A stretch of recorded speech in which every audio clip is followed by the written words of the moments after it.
Mes très chers compatriotes, en ces instants critiques pour notre nation, je m'adresse à vous avec la gravité et la solennité qu'impose la situation. L'Est de notre pays, en particulier les provinces du Nord Kivu, du Sud Kivu et de l'Ituri, fait face à une aggravation sans précédent de la situation sécuritaire. Les forces de défense du Rwanda, en soutien de leurs marionnettes du M23, poursuivent leur entreprise terroriste sur notre territoire, semant la terreur et la désolation parmi nos populations. Je partage avec vous la douleur et l'indignation face à ces attaques barbares. Ces actes ne sont pas seulement une attaque contre la République, mais une offense à l'histoire et à la dignité de notre peuple. En ces moments difficiles, je vous appelle à la résilience et surtout à la résistance. Face à cette situation, permettez-moi de vous rassurer. Une riposte vigoureuse et coordonnée contre ces terroristes et leurs parrains est en cours.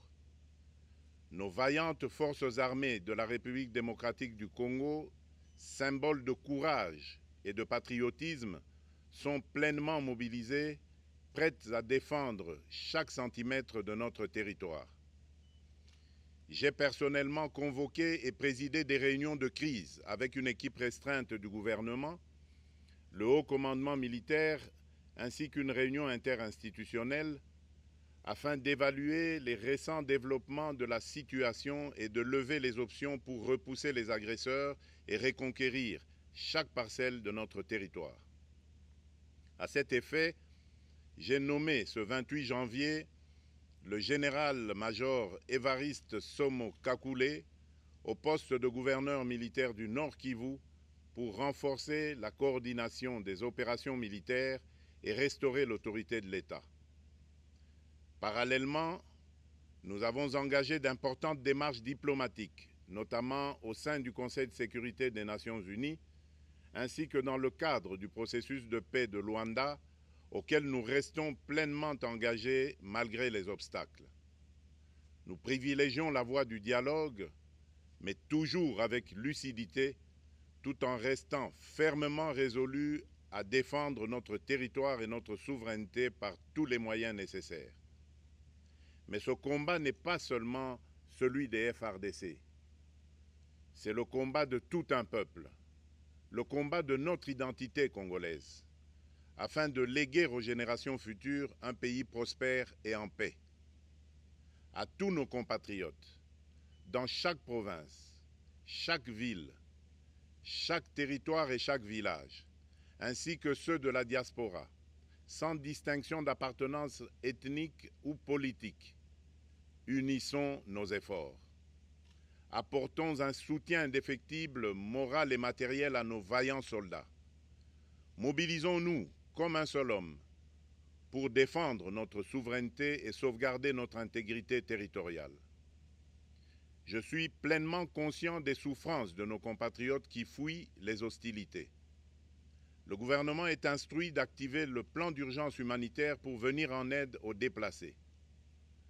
À vous, habitants de Goma et des environs, je ressens profondément votre douleur qui est aussi la mienne. Elle traverse nos cœurs et nos âmes en tant que fils et filles d'une même patrie.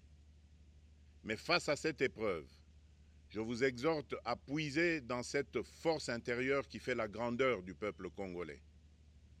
Résistez avec courage. Faites preuve de vigilance constante et gardez votre calme malgré l'adversité. Sachez que nous ne sommes pas restés inactifs. Des plans de contingence sont préparés pour assurer la protection de la population civile et prévenir toute escalade de la violence. Les dispositifs de sécurité ont été renforcés pour protéger les zones stratégiques et nous travaillons sans relâche pour garantir le fonctionnement des services essentiels. Je tiens à rendre un hommage solennel à tous ceux qui ont payé le prix ultime dans cette lutte pour notre dignité et notre souveraineté. j'ai une pensée pieuse pour le général-major Peter Chirimwami, gouverneur militaire du Nord Kivu, tombé les armes à la main. Je m'incline avec respect devant la mémoire de tous nos militaires et de tous les Wazalendo tombés sur le champ d'honneur. Je pense aussi aux soldats de la mission de la communauté de développement d'Afrique australe, la SAMI DRC, qui combattent à nos côtés aux casques bleus de la MONUSCO, qui ont sacrifié leur vie pour la paix, ainsi qu'aux innombrables civils victimes de la barbarie ennemie. Leur courage et leur sacrifice ne seront jamais oubliés, et nous portons leur flambeau avec la ferme détermination d'achever leur noble combat. Je voudrais ici interpeller directement la communauté internationale et l'Union africaine. Le Rwanda continue de violer ouvertement et sans scrupule les principes fondamentaux de la Charte des Nations Unies ainsi que les accords régionaux. Pire, ces agissements se déroulent dans une impunité totale et ce, avec un mépris manifeste des règles internationales et des valeurs que ces institutions sont censées défendre. Cette attitude arrogante, qui ne cherche même plus à masquer ses forfaits, est une provocation inacceptable à l'égard de notre souveraineté et de la stabilité régionale. La présence de milliers de soldats rwandais sur notre sol, leur soutien politique, logistique et militaire à leur pantin du M23, ainsi que leur implication dans l'exploitation illégale de nos ressources naturelles, nous conduisent tout droit à une escalade aux conséquences imprévisibles, mettant en danger toute la région des Grands Lacs. Votre silence et votre inaction face à la barbarie du régime de Kigali et aux atrocités perpétrées par ses supplétifs sur notre territoire constituent un affront non seulement à la République démocratique du Congo, mais également aux valeurs universelles de justice et de paix. Le peuple congolais prend acte de cette passivité qui frôle la complicité. Soyez sûrs d'une chose, la République démocratique du Congo ne se laissera pas humilier ni écraser. Nous nous battrons et nous triompherons. Congolaises et Congolais, l'heure est certainement grave, mais notre détermination est encore plus inébranlable. Ce moment critique nous offre l'opportunité de montrer au monde ce qui fait notre force, c'est-à-dire notre unité sans laquelle tous nos efforts seraient vains. Je vous appelle à être vigilants, mais à ne pas céder à la haine, aux divisions ou à la violence. Je condamne avec la plus grande fermeté les actes de vandalisme et de pillage qui ont visé certaines missions diplomatiques accréditées en République démocratique du Congo, ainsi que des intérêts privés dans la ville de Kinshasa. Ces comportements irresponsables dénaturent l'expression saine de notre colère face à l'agression barbare nous imposée et jettent une ombre sur les manifestations pacifiques de soutien à nos vaillantes forces armées qui luttent avec courage et abnégation pour défendre notre souveraineté. Notre engagement doit rester ferme et discipliné. Nous gagnerons cette guerre par notre unité, notre courage et notre sens de responsabilité, et non par la violence aveugle et par l'anarchie. Cette victoire ne sera possible que si chaque Congolais, où qu'il soit, prend toute la mesure du combat qui est le nôtre.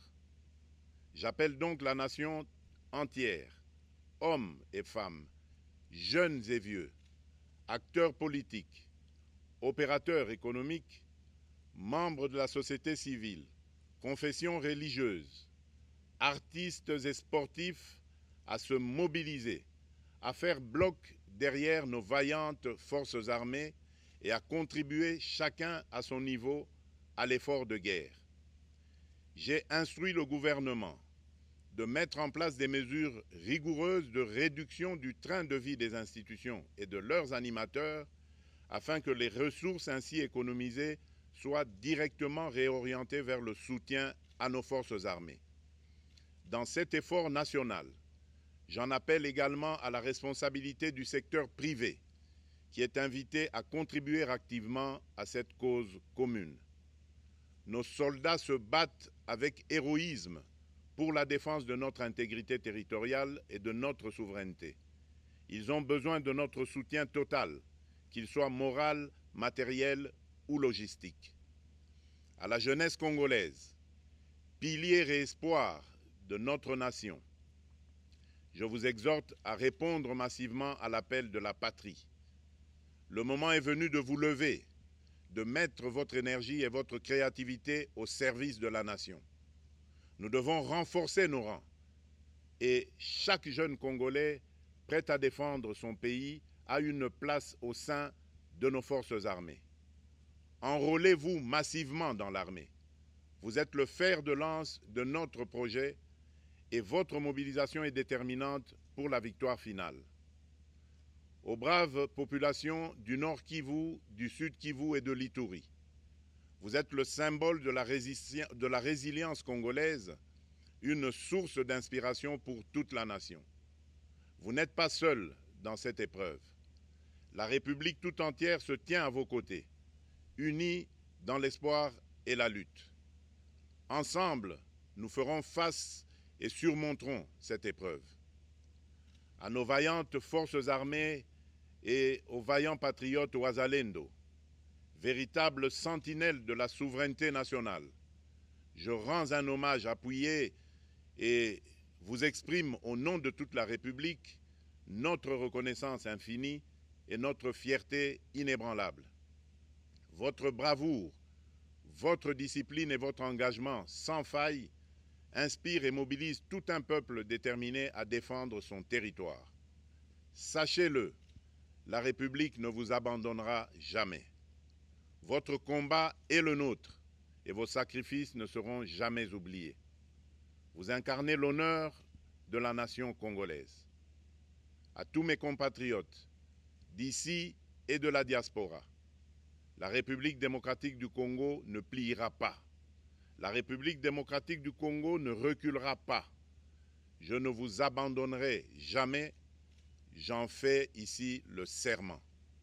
Le soleil n'a pas cessé de briller sur notre patrie. Ensemble, main dans la main, nous surmonterons cette tempête et nous ouvrirons une ère nouvelle de paix et de prospérité pour les générations futures. Que Dieu bénisse la République démocratique du Congo et son peuple. Je vous remercie.